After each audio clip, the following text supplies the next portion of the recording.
Some street snacks are good. This one? It's got people lining up before the cart even opens. Japan's beloved rice ball might look simple, but the truth behind how it's made? That's the secret we're uncovering. And trust me, it's not just rice. The secret begins. Why onigiri isn't what you think. Onigiri might look like just rice and seaweed, but in the hands of a master, it becomes something else entirely. To the untrained eye, onigiri looks like nothing more than a triangle of rice wrapped in seaweed. But the masters behind these rice balls? They're not just cooks, they're craftsmen. In places like Hiroshima, vendors push 220-pound carts through city streets just to sell out before noon. Why? Because their onigiri is that good. And what makes it good isn't obvious. Let's just say it involves tradition, muscle memory, and a technique passed down through generations. Stick around because once we reveal how it's done, you'll never look at rice the same way again. The legacy. How onigiri became Japan's ultimate snack. Before sushi became Japan's most famous rice dish, onigiri was already ruling the food scene. This humble rice ball has been around for over 1,000 years, proving that sometimes the simplest foods are the ones that stand the test of time. Originally, onigiri wasn't made for casual snacking. It was battle food. Back in the Heian period, samurai would carry rice balls into war, wrapped in seaweed or leaves to keep them fresh. Because when you're swinging swords and storming castles, you don't have time to sit down for a proper meal. You need something you can grab, eat, and keep moving. Turns out that same logic still applies today. Fast forward to modern Japan, and it is everywhere. It's a staple of bento boxes, a go-to lunch option, and the ultimate grab-and-go meal. Walk into any convenience store, supermarket, or train station, and you'll find stacks of neatly wrapped onigiri, waiting for hungry office workers, students, and travelers who need a quick but satisfying bite. But despite its simplicity, onigiri is far from basic. The perfectly cooked rice, carefully balanced fillings, and precise shaping technique make it a food that's easy to eat but surprisingly hard to master. While you can buy mass-produced versions in every corner store, the real magic happens at street food stalls and specialty shops, where onigiri is still made by hand, one perfect rice ball at a time. The craft, how onigiri is made. Onigiri might seem like a simple rice ball, but making it the right way is a skill that takes years to master. Unlike sushi, which relies on delicate slicing and perfect cuts of fish, onigiri is all about balance. Firm enough to hold its shape, yet soft enough to crumble perfectly in your mouth. Here's how the best onigiri is made. Step 1. Cooking the perfect rice. It all starts with the rice, because bad rice means bad onigiri. Japanese short-grain rice is the only acceptable option, as it's naturally sticky enough to hold together without needing any extra ingredients. Before cooking, the rice is washed multiple times to remove excess starch, ensuring it doesn't turn into a gluey mess. Then, it's soaked, steamed, and cooled to just the right temperature, warm enough to mold, cool enough to keep its structure. Unlike sushi rice, no vinegar is added because onigiri relies purely on the natural sweetness of the rice. Step 2. Picking the right filling onigiri might be 90% rice, but that last 10% is what keeps people coming back for more. Traditional fillings are bold, salty, or deeply umami, creating a perfect contrast to the mild rice.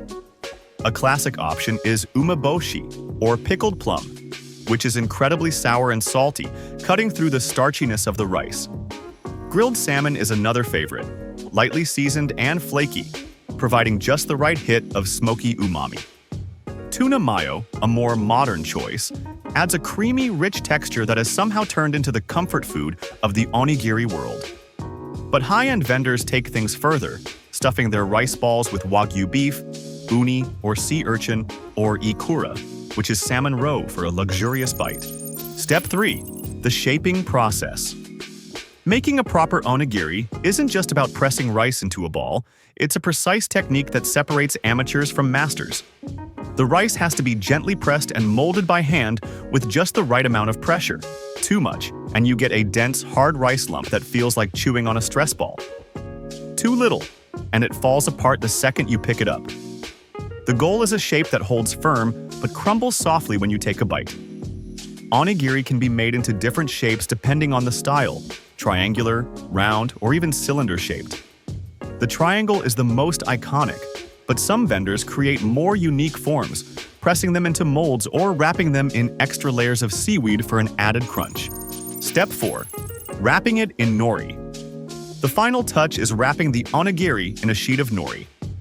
It might seem like just a simple covering, but it plays a crucial role, keeping the rice together, adding texture, and providing a crisp contrast to the soft interior.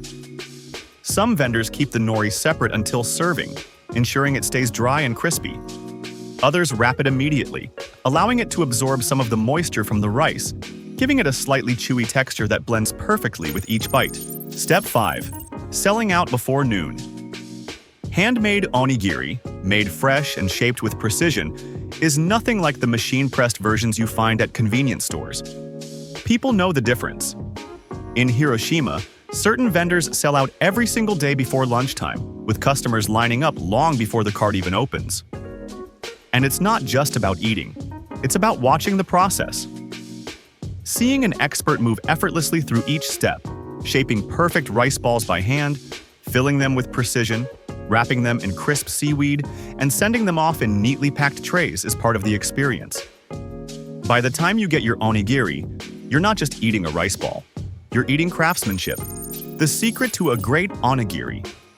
Ask 10 people what makes a great onigiri, and you'll get 10 different answers. Is it the rice, the filling, the nori? Yes and no. The truth is, the secret isn't in the ingredients. It's in the hands. A great onigiri isn't mass-produced.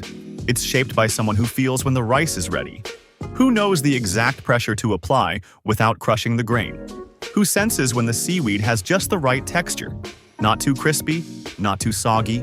It's a sixth sense, one that can't be taught. Only earned through repetition, mistakes, and muscle memory. And the funny part? Most onigiri masters will tell you they're still learning. Because every batch of rice is different. The air, the humidity, the warmth of your hands, all of it changes the outcome. There's no recipe for a perfect onigiri. There's only the pursuit. And once you taste one that hits that sweet spot, where everything just clicks, you'll spend the rest of your life chasing it, or wondering if it was ever real to begin with. Why people chase onigiri and why it lives up to the hype. Watching a skilled onigiri maker at work is nothing short of mesmerizing. Every movement is precise, every step executed with effortless speed. There's no hesitation, just muscle memory, perfected over years of practice. The rice is grabbed, pressed, filled, and shaped in mere seconds. Yet somehow, each onigiri comes out identical, perfectly molded and seamless. For something as simple as rice and seaweed, onigiri attracts an almost cult-like following. In Hiroshima and across Japan, people don't just buy onigiri, they line up for it. And at the most popular stalls, they do so before the first batch is even made. So why all the hype? It's all about the difference between mass-produced and handmade. Convenience store onigiri are everywhere, perfectly wrapped, neatly shaped, and always available. But they're not the real thing. The moment you taste freshly made onigiri, still slightly warm from the cooker's steam, the rice holding just the right amount of moisture and the filling blending effortlessly into every bite, you realize there's no going back. People aren't just paying for food, they're paying for craftsmanship. The perfect shaping technique, the balance of flavors, the texture of the rice, all things that machines can't replicate. At high-demand stalls, once the last onigiri is sold, that's it. No extras, no second batches, no restocks. If you don't get in line early, you don't get one. Simple as that. And once you finally take a bite, it's obvious why people come back again and again. Every element is in perfect harmony. The gentle stickiness of the rice, the bold hit of the filling, the crisp contrast of the nori. It's a meal that doesn't need complexity to be perfect. Whether it's stuffed with pickled plum, miso-marinated salmon, or even something as indulgent as Wagyu beef, the beauty of onigiri is that it doesn't need to be flashy. It just needs to be right.